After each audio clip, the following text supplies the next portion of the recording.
Alam mo, Robin, ang tagal mo nang nananawagan dyan sa federalismo na yan. 'Di ba? Kay Digong pa yan. Pilit mong isinisiksik yung federalismo na yan. Ang tanong, ano ba ang majority ng mga taga Mindanao at ng mga taga Visayas? Ikaw lang kasi naririnig namin na gustong ihiwalay ang Visayas and Mindanao sa Luzon.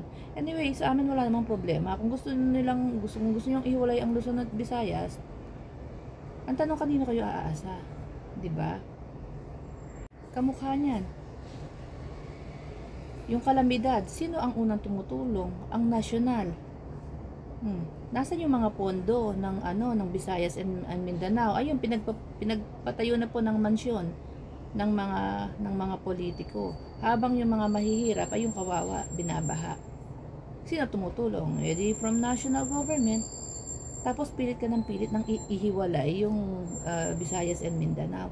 Sa'yo ko lang naririnig naman. Wala naman akong naririnig na mga taga Mindanao or mga taga Bisaya. Anyway, kung meron po dito nakapanood ng video ko, sino ba dito ang mga taga Visayas and Mindanao? Gusto niyo po bang ihiwalay? Kung gusto niyo ihiwalay, magsama-sama kayo, manawagan kayong ihiwalay.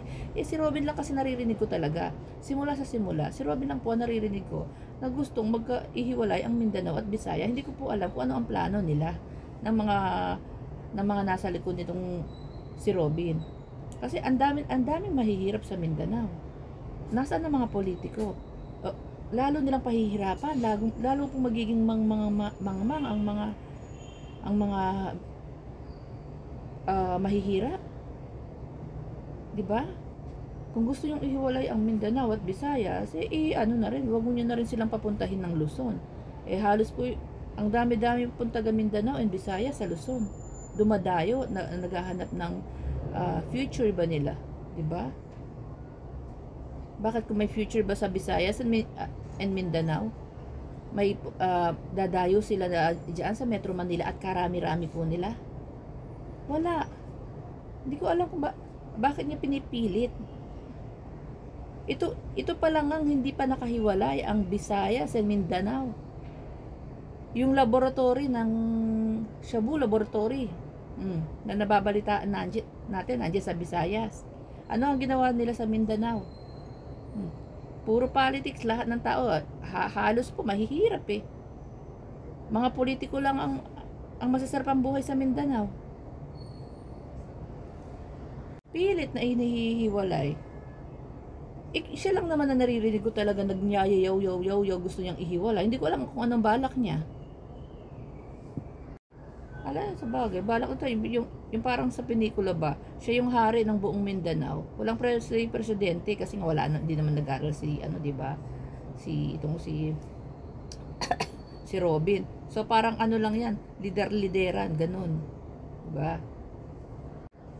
Ito hindi pa kayo nakahiwalay. Puro kayo kurakot dyan sa sa Visayas and Mindanao. Baha kayo ng baha. Yes, sa Luzon kahit bumawa naman po ng bumaha, talagang malaki naman po ang inaambag ng mga taxpayers. And nakakatulong pala, hindi pala kami. Yabang. Nakakatulong ang gobyerno sa Visayas and Mindanao kapag kailangan po. Nagkakaroon ng merong emergency funds, agarang tulong ng from the national. 'Di ba?